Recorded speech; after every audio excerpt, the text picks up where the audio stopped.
Hello, I'm Jonathan M0JSX. Thanks for joining me today. And today we're going to talk about a product that is about to hit the shelves, which is the Yaesu FTM-500. And the price has just been announced of the radio, and that's primarily what we're going to talk about today. So just very quickly, what is the FTM-500? It's Yaesu's brand new VHF UHF, so 2 meters and 70 centimeters dual mode radio. So it's got FM and also C4 FM, or sometimes called system fusion. And I'm going to read some specs off here. It also has APRS, it also has Bluetooth, it has a detachable control panel which can actually be attached to the main body as well, and it also has Yaesu's AESS, which is the Acoustic Enhanced Speaker System, which was first seen in the HF and 6 meter radio, the FT710. It also has a 2.4 inch colour touchscreen. Now it looks very nice. There's a picture of it up to my size, I'm sure you can see. And I think what the appeal of this radio is that it does have that really large control head with that big VFO in the middle.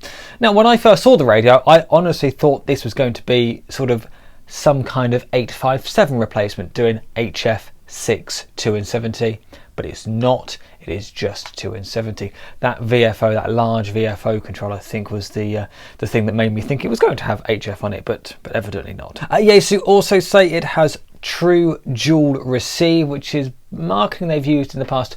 Basically what that means is it's got 2 receivers in it, and both receivers are capable of receiving C4 FM simultaneously. So not only has it got 2 receivers, but it must then also have 2 vocoders to be able to receive 2 lots of C4 FM at the same time.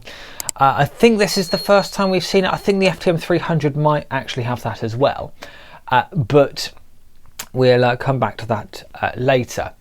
But the FTM-500 I don't believe has full duplex. So if you're after a full duplex radio, well, you're still looking at something like a used FT-8900 or an FT-8800, or even something like a Kenwood THD72 if you want it in a handheld format. It has 50 watts of output power, which is selectable at 25 and 5 watts.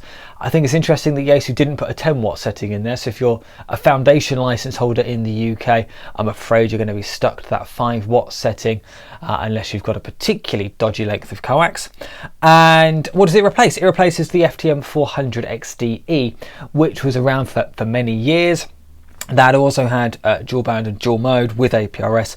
The Bluetooth on the 400 was optional, it's standard on the 500, and it actually had a larger 3.5 inch colour screen. The price, this has been the thing I think that's got a lot of people going, ooh. The price of the FTM-500 has been announced as £629.95. The FTM-400, it replaced the most recent price of that, was £399.95. So it's a big jump up from its predecessor price-wise. Now, of course, the FTM-400 wasn't always sub £400. It was, I remember it being closer to 500, and I think even for a short time, over £500 as well. Is it worth that? I'll let you decide that. What I will say is I did speak to one of the UK dealers this last week regarding the price of the FTM-500 and questioning whether it was real.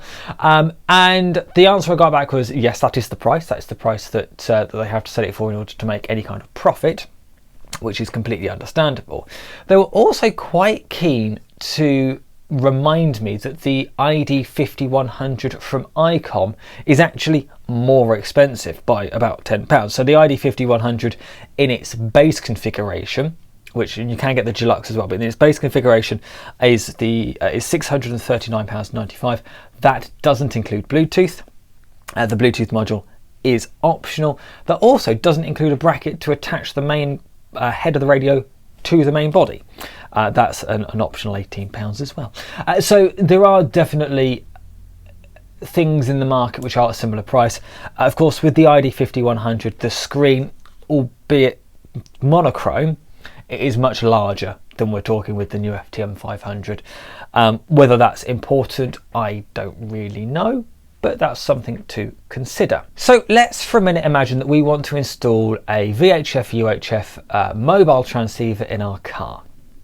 Now we have a few options. We can obviously look on the used market, and as I've already mentioned, things like the FT-8900, you can still pick those up on the used market pretty easily. That's one option. Or you could go for something like maybe an FTM-100, sort of a bit older. But let's say we want dual receive, we want to have a digital mode, and we probably want C4FM because that's what Yaesu does, and that's kind of what we're used to. So let's have a look at what our options are. So we could go out and purchase a used FTM-500 XDE. Now I would be very critical in saying it needs to be the XDE model. On some of the earlier DE models there was a bit of an issue with the PAs. Now I have to say that Yaesu has, as far as I'm aware, fixed all of the units that have gone a bit awry, but let's try and avoid the DE. Let's go for an XDE just to make sure that those issues cannot be present at all. So that's one option. Then of course we've got the brand new FTM-500. Again, that's an option. Again, we're looking at over £600 for that. So maybe that's not the radio for us either. The ID5100 I think falls into the same category. Unless you really want D-Star, then I think we're going to steer clear of the 5100 as well. But there is another radio on the market which now looks very compelling, which is Yaesu's FTM-300DE, or DR in the States. And that's because it has a lot of the same features as the new FTM-500, but is much cheaper.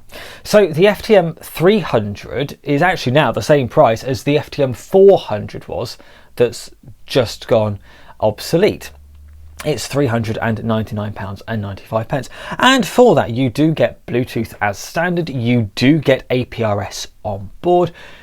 What you don't get though is a touchscreen, but actually having used an FTM-300, I don't think that's all that much of a bother. So I think that's probably the radio that I would go for £400 with a brand new 3-year warranty from Yaesu. What's not to love? And it's a heck of a lot cheaper than the brand new FTM-500. That's my opinion. I'm really keen to know your thoughts on this one, because I think there are several ways of thinking about this. Either the FTM-500 is a very expensive radio and that you were never considering one anyway, or you were considering an FTM-500 but having now discovered the final price, maybe you'll be asking for your deposit back.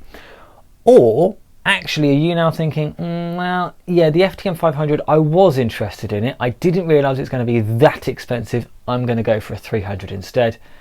Or actually you get there thinking, well, I'm already in for paying £629.95 for the FTM-500. Actually, I prefer D-Star anyway. I'm going to buy the ID5100. Or are you in a completely different camp? And I would really love to hear where you sit with this and what your thoughts are. I'm never going to buy an FTM-500. I'll be completely upfront and honest. I'm not in the market for a VHF UHF mobile. If I was, I've already got my 8900 that for the most part sits in the shack unused. And I've also got my 857 that I've had for many years as well, that I will cherish to the day I die. Anyway, I'll be very interested to know. Thanks very much for watching. There's another video just over here that the algorithm thinks that you might quite like. And until next time, thanks very much. 73, bye-bye.